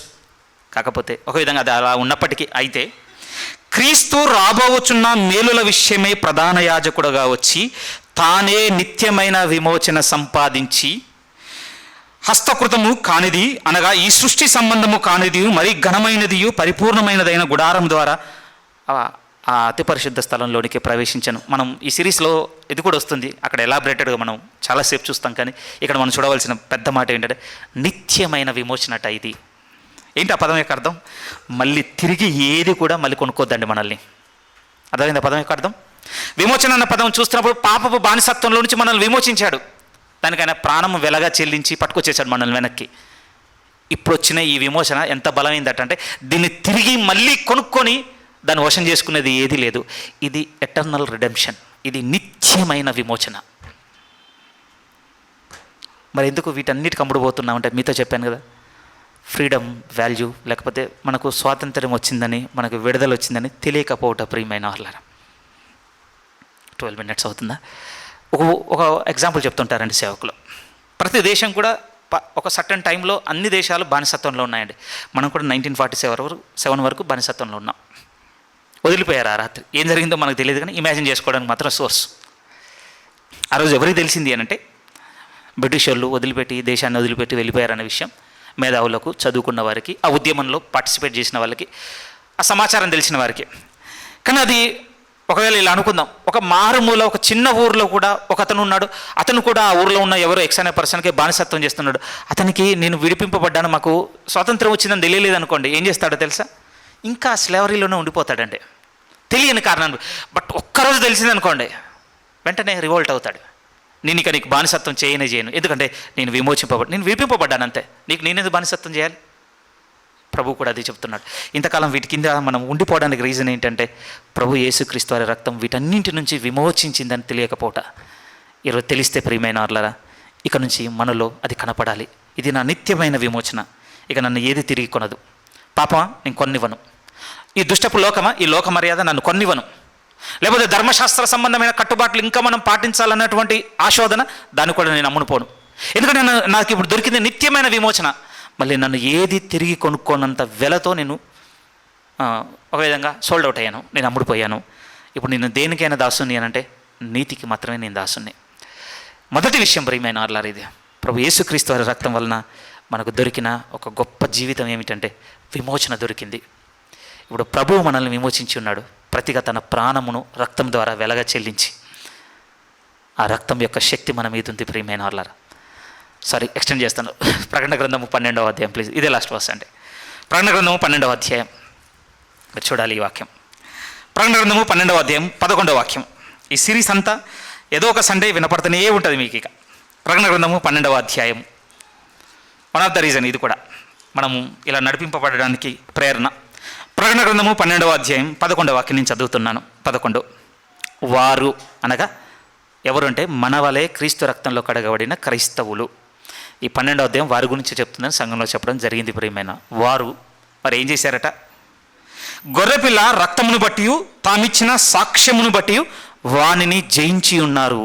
వానిని అనగా పైనుంచి చెప్పుకుంటూ వస్తున్నాడు, ఆ ఎర్రని మహాగడ సర్పము అపవాది సాతానుని. ఎలా జయించి ఉన్నారట? ఆ దినములలో గొర్రెపిల్ల రక్తమును బట్టి తామిచ్చిన సాక్ష్యమును బట్టి. ఎలాంటి వీక్నెస్ ఉందండి ప్రభు రక్తంను గురించి మన హృదయంలో ఇప్పటి వరకు? చచ్చిపోయాడని మాత్రమే తెలుసు బ్రదర్ అంటే విట్నెస్ లేదు మన దగ్గర. వీక్ విట్నెస్, చాలా బలహీనమైన సాక్ష్యం పెట్టుకున్నాం మనం అంతే. కానీ ఇలా మనం నడవడానికి ప్రయత్నం చేస్తే మన హృదయం అంతా చెప్తుంది నాకు విమోచన అనే విట్నెస్ ఉంది. రేపు చెప్పబోతున్న సిరీస్లో ఒక్కొక్క పదం అంతా ఉంటుంది, ఇవన్నీ నా సాక్ష్యాలు, నా ప్రభు రక్తం నా కొరకు చిందించింది. అది కలిగిన వారట ఎవరిని జయించగలిగే శక్తివంతులట అంటే దుష్టుణ్ణి. అక్కడికి నడుద్దాం ప్రియమైన వాళ్ళారా. ప్రార్థన కలిగి ఉండండి. ప్రతి వారం విన్నవి ఇంటికి వెళ్ళి పరీక్షించుకుంటూ ఉండండి, హృదయంలో తలపోసుకుంటుండండి. ఒకరి రక్తపు గుర్తులు మన మీద ఉండాలి సజీవంగా. ఆ ఒకరెవరో కాదు, సజీవుడైన యేసుక్రీస్తు రక్తము ఉండాలండి. మనం వస్తాం చాలా చాలా ముందుకెళ్ళిన తర్వాత హెబ్రీ పత్రికలో కూడా ఉంటుంది. ఆ రక్తం కింద ఉండడం మనకు ఎంత దీవనదాయకం. ఈ రోజుకైతే ఇంత ప్రియమైన వాళ్ళారా, విమోచన దొరికింది. ప్రభువుని స్తుతిద్దామండి. కళ్ళు మూసుకున్న